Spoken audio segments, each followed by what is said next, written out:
Sir, okay na? Okay. Sir, thank you ha. Maraming salamat sa tiwala. Nakita nyo mga kanina sir, di ba yung mga transmission, palit na everything.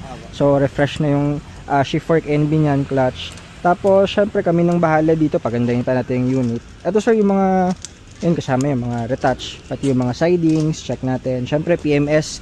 Tapos, kung ano pang kailangan dun sa unit para pag release natin next week, all goods na. Oh, okay na, okay Yung na. ano sir, yung hinig lang po.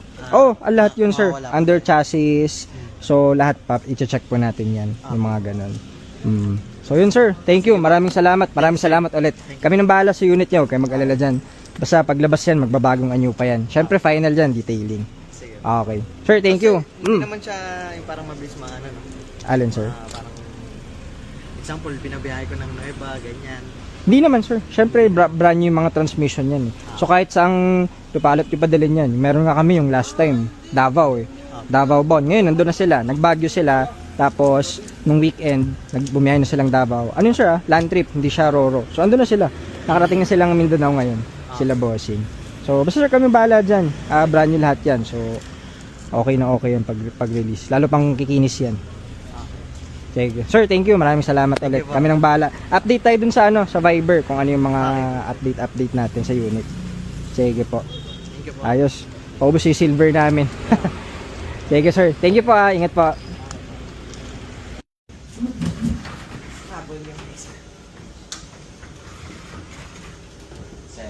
Ay, sir. Kuha niyo si EcoSport.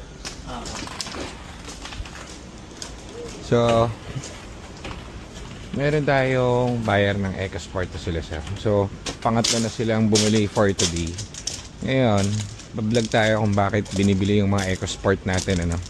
Pakita ko sa inyo para di na masyado nakapag-vlog at medyo busy tayo. Minatupag tayo. Ito yung ginawa nila, sir. Ang ganda, oh. Gara ng unit nila. So, tinest drive to kanina. Actually, nakailang balik na sila rito, eh. Hindi ko pala mabuksan. So, ayan yung EcoSport nila. Hindi pa nila kukuhanin yan kasi hindi pa kami tapos dyan, eh. So, kaya wala kaming price kasi yung mga pinopost namin sold na agad yun sa mga client. So, hindi nyo na kailangan umanap ng price kasi ang presyo naman ng EcoSport namin is market value. 350 to 400. Depende sa variant. Kaya wag na kayo magtanong ng price kasi yun lang naman yung presyo niya. Okay, dami nagtatanong dun sa comment. How much? Matagal na pong ganun yung price namin. 350 to 400. Bago yung clutch system, refresh yung engine.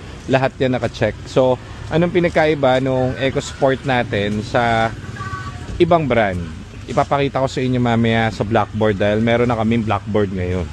Okay, so anyhow, ayan yung mga EcoSport natin. Kung maalala nyo yung nakaraan, ilang piraso yung shift fork natin pati clutch? 20 piraso, ubus na, no? Ubus na yan. Kinabit namin lahat yun sa unit namin. So, imagine niyo yung mga unit na second hand. Pag ang pinag-usapan natin ay second hand unit, hindi naman yung brand new, eh. Kapag bibili ka ng brand new, kunwari ngayon, meron kang 1 milyon, bibili kang brand new, go for Toyota, go for Honda. Okay, fans din ako nun. Pero, if you're in a budget at bibili ka na second hand car, bumili ka ng kapag lang gagawin mo kaming option, bumili ka na lang ng Ford kung around 300 to 400 to hanggang doon lang naman yung price range namin. So, ano kami, middle class lang, middle.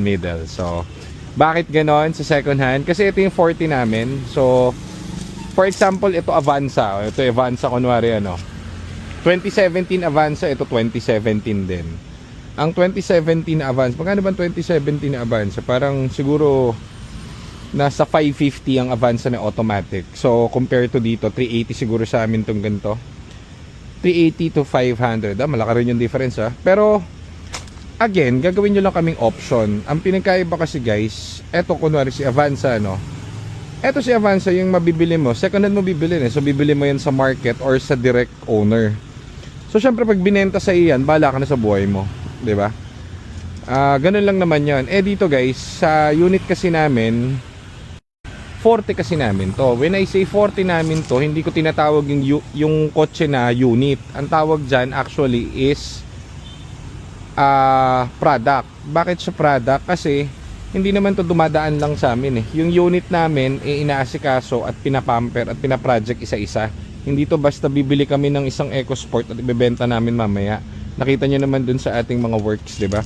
Hindi kami ganon. So, For example ulit, ito yung Avanza, mabili ko to. Wala naman ako mabibili na Avanza na 2017. Ang presyo na sa market ng G na automatic na Avanza is 550. Again, napakaganda ng Avanza.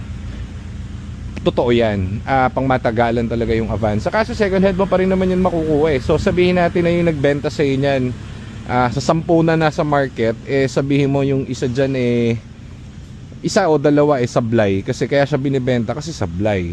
So ngayon, mabibili mo yan sa tao, sa marketplace or sa direct owner na matsambahan mo na may something. Kadalasan naman wala.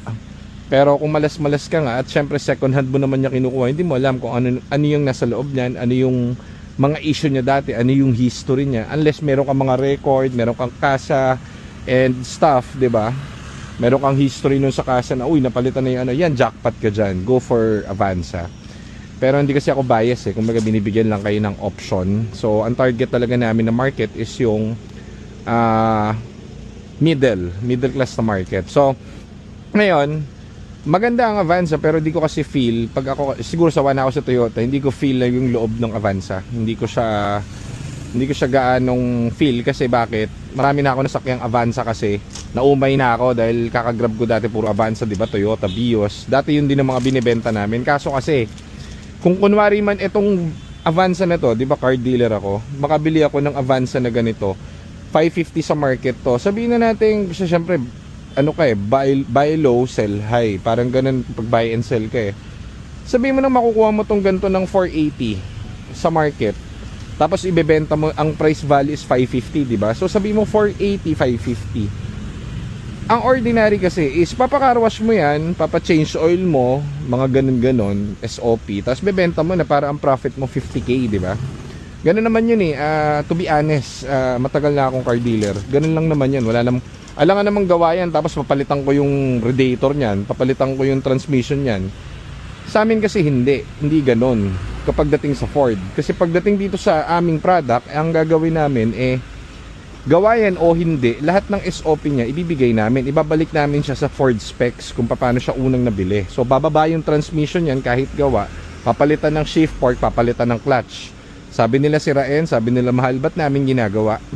So kasi may budget kami for it, saka supplier kami at wholesaler kami ng mga product na kinakabit namin dito, original Ford specs.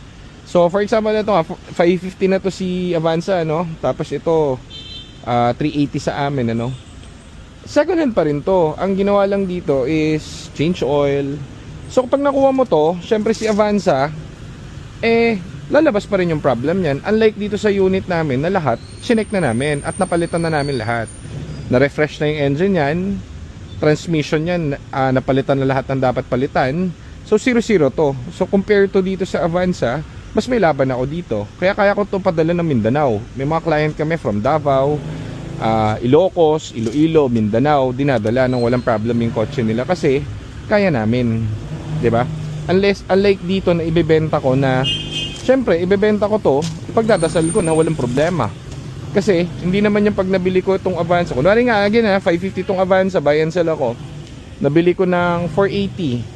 So ang gagawin mo, alam nga na may pababa ko yung tranny niyan. Papababa ko yung tranny, magkano yun? Oh, di ba?